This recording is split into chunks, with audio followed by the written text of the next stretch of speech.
The neural enhancement chamber hummed with a frequency that made Marcus Rivera's bones ache.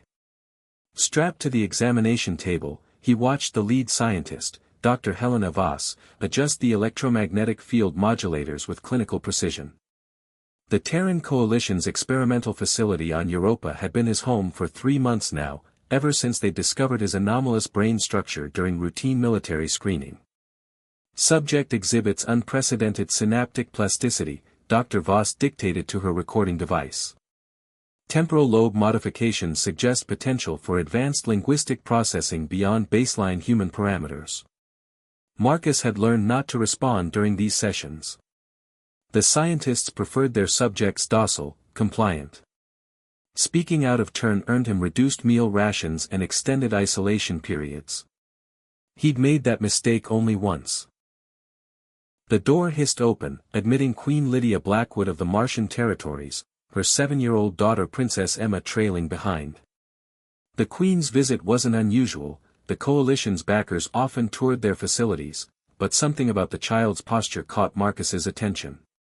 She moved differently, her eyes darting constantly, scanning faces with an intensity that spoke of someone navigating the world through visual cues alone. "Your Majesty," Dr. Voss bowed slightly. "We're conducting routine cognitive mapping on Subject 47. His enhanced neural pathways show remarkable adaptation to complex communication systems." Queen Lydia nodded, her expression carefully neutral. "And the military applications?" "Considerable. Perfect translation capabilities, instantaneous language acquisition, enhanced tactical communication in multi-species environments." As they spoke, Marcus noticed Princess Emma had wandered closer to his table. Her curious gaze met his, and he saw something there, a loneliness he recognized. Without thinking, he lifted his hand and began to sign. "Hello. What's your name?" The princess's eyes widened. She glanced quickly at her mother, then back at Marcus, her small hands moving hesitantly in response. "Emma. How do you know signs?" Marcus smiled, continuing their silent conversation. "I learned when I was little. My brother was deaf. Nobody here knows signs. Mama tries, but she forgets." The weight of her isolation hit him like a physical blow. Here was a child, a princess, surrounded by people who couldn't truly communicate with her. His enhanced neural pathways, designed for military advantage, suddenly felt insignificant compared to this moment of human connection. "Want to learn some new signs?" he offered.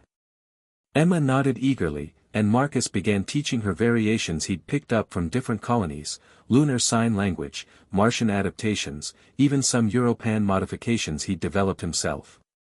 His enhanced cognition allowed him to create bridges between sign systems, giving her access to a broader universe of expression. Dr. Voss was still explaining neural pathway modifications when Queen Lydia noticed her daughter's animated conversation with the test subject. She turned, seeing Emma's face bright with joy for the first time in months. "Emma," she called softly. The princess turned to her mother, hands flying. "Mama, he knows many signs. He's teaching me space signs." Queen Lydia's composure cracked. She'd spent years feeling helpless, watching her daughter struggle with the isolation that came with being deaf in a world built for the hearing.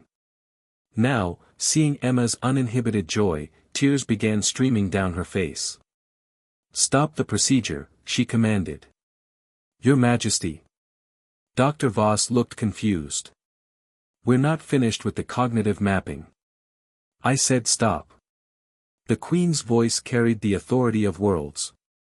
She approached Marcus's table, her eyes never leaving his face. "What's your name, soldier?" "Marcus Rivera, Your Majesty." "You have a gift, Marcus. Not the one they're trying to weaponize." She gestured to her daughter, still signing excitedly. "The real gift." Within hours, Marcus found himself reassigned from test subject to cultural liaison, his military enhancement program terminated. His new mission, developing communication protocols for the growing deaf population across the colonies. As his transport lifted off from Europa, Marcus watched the research facility shrink below. Sometimes the most powerful technology wasn't found in neural enhancement chambers or weapons labs. Sometimes it was simply the ability to reach across the void between two people and say, "You are not alone." The Queen had seen what her scientists couldn't. That connection, not conquest, was humanity's greatest achievement among the stars.